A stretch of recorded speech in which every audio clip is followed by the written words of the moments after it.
I've been renovating my office and I came across my original E-M1. And I decided that it would be fun to test it a bit and see if it's still valid and usable camera. The original E-M1 test coming up. Hi there, I'm Peter Forsgaard, an Olympus visionary and a professional photographer from Helsinki, Finland. And before we start talking about the original E-M1, please consider subscribing to my channel and hit that bell so you get notified when there is a new video online. My channel is all about you getting to be a better photographer and also about Olympus gear. But let's start to talk about the E-M1. E-M1 was introduced in 2013, so it's already over 6 years old camera. It has 16 megapixels, the processor is TruePic 7.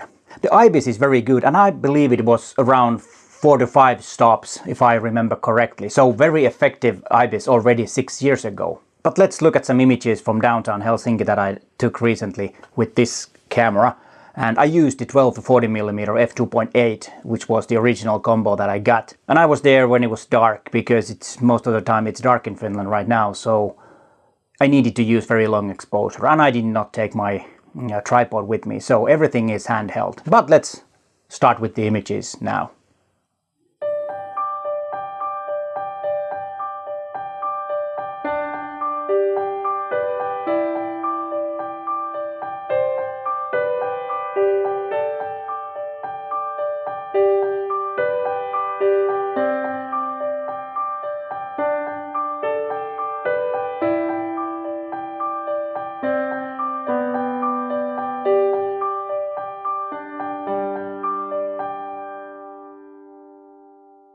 Even though this camera was a pro-grade camera, it only had one memory card slot, which is not very good because you might need the backup. So I'm really glad that the newer versions of this camera, the E-M1 Mark II and the E-M1X both has 2 memory card slots. That's very important for a professional photographer, so you can get the backup or you can shoot RAWs and JPEGs to different memory cards, and also you will have some more memory to store your images if you're really shooting a lot. And one really great thing about Olympus cameras is that there has been constantly firmware upgrades, and this one is actually going on 4.6 already, and there has been 2 major firmware updates over the years for this camera. And the 2.0 firmware had 8 great features added, which 2 of them are really interesting: Live Keystone Comp and then Live Composite. And the firmware 2.0 also gave us 16 operability improvements to the E-M1. So lots and lots of things already in 2.0. And then the next big one was 4.0. And that had, for example, let me check. Yeah, focus bracketing and focus stacking was introduced to E-M1 on that upgrade. And also simulated optical viewfinder, the OVF, was added. And then all the other firmware updates has been more or less small bug fixes, of course, but then also improvement with compatibility with Panasonic lenses and new flashlights or flash like the STF8 and things like that. And this is really good. I really like that Olympus does not, forget the old camera, or those who use the old cameras. They just, they will support also older models, which is really good. And the latest firmware for this one, as I said, was 4.6, and it was from this year. And I think let me check, I think it was the upgrade for the radio controlled flash, which was introduced at the same time as the E-M1X was introduced. So Olympus cameras keep improving even though they might be a bit old, but I think that's a good idea, as I already said. And then I was talking about what about the usability of this camera. And what I found out when using this, that it feels really good in my hand. The grip is quite good, and it's big, and you can also get the vertical grip for this one. And I only used it when I had a longer portrait shootouts. Let's say that corporate portrait, and there were like 50 people that had to be photographed in a day. Then I used that because it was so much easier to hold the camera. But you can totally use it without. There's no problem with that. You don't need it. But of course you get an extra battery for it. And what what's good about Olympus cameras like this one also is that it's very much customizable.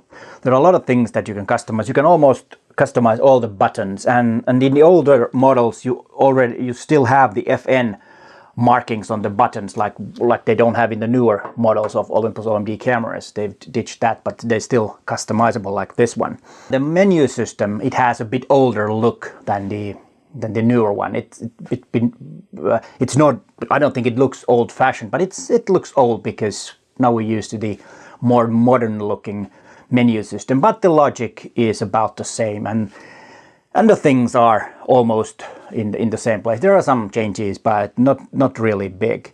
I was reading some old articles about this when this was launched, and then they said that the best thing compared to EM5 was a lot better AF. And the whole AF system was new because this had both phase detect and contrast AF, which is really good. But the continuous AF is not nearly as good as it is in EM1 Mark II and EM1X, and also with the new EM5 Mark III. So it's not maybe for if you are planning on getting this, because you can get this for pretty decent price. Is more or less if you're shooting still subjects that are still, or portraits, landscape and cityscapes and stuff like that. But if you need really fast continuous autofocus, then I don't think this camera is the one for you. Then I would look for the newer EM5 Mark III, for example, or the EM1X or the EM1 Mark II. Those are maybe a better solution for that. But as I said, the single AF is totally fine. It's really good, and it has different sizes of AF areas. You can have really small, and then you can have the whole area to be detected. So it's really good in that sense. No problem at all. And before I make a conclusion of this camera, let's look at some images that I've taken over the years with this camera.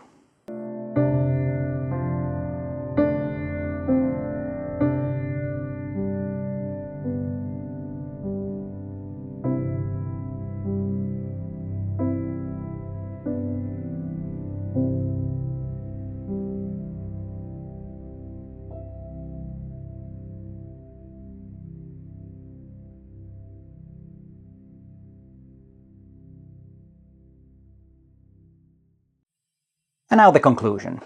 Is this camera still worth considering or worth buying?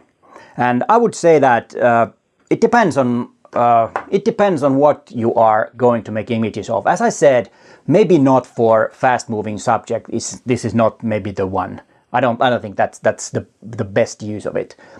But then we have to say that for the price, I was looking. Let me check and that I say it right. Yeah. I could find this around 400 euros and $400, and that is a very good deal for a pro-grade camera that can still produce quite good images. As you saw from my images, that there's nothing wrong with the technical quality on the images. Maybe the subject matter or I was bad, but nothing wrong with the camera. So in that sense, I think it's still worth it to get. And what is something that you need to remember also is that this is fully weatherproof, splash-proof and freeze-proof camera. So there are lots and lots of good features on this one, even though it's 6-year-old camera. Now let me see, what else did I have? And yeah, one thing also, that if you're doing videos, then this one is not for you, because the video quality on this one is not very good. At the time, Olympus did not really concentrate on video. The first real video camera that could be used was the EM5 Mark II, but now the video qualities on the newer OMD cameras are really good. So, but if you do a video, don't consider this one. And let's see. And yeah, I said about the price because that's very competitive. If you can get as I said, a pro-grade camera for 400 euros/dollars, it's a good deal. And then of course the thing is that, is this camera holding you back in any way, in any ways if you are making images with this? And I would say that in most situations, no. And also for, let's say that you get this combo for travel, And this is also a very good choice for travel cameras, because sometimes you go to places that are not that safe, and then it's better to take this 400 euros / dollars camera with you rather than your brand new shiny Olympus camera. It's, in that sense, it could be a good choice to take it with you. And I have the 14 to 150 millimeter lens on this one, because I've been testing this lens also, and there's going to be a video about that. And but yeah, it's I was kind of not surprised, but really happy about using the camera, because it's still really good. And next you might want to watch these videos. These are all videos about the E-M1 series cameras, and it includes the E-M1 Mark II and E-M1X. And then there are some videos about photography itself, which includes noise reduction in camera, composition, and all that kind of stuff. But hey, thanks for watching, and bye for now.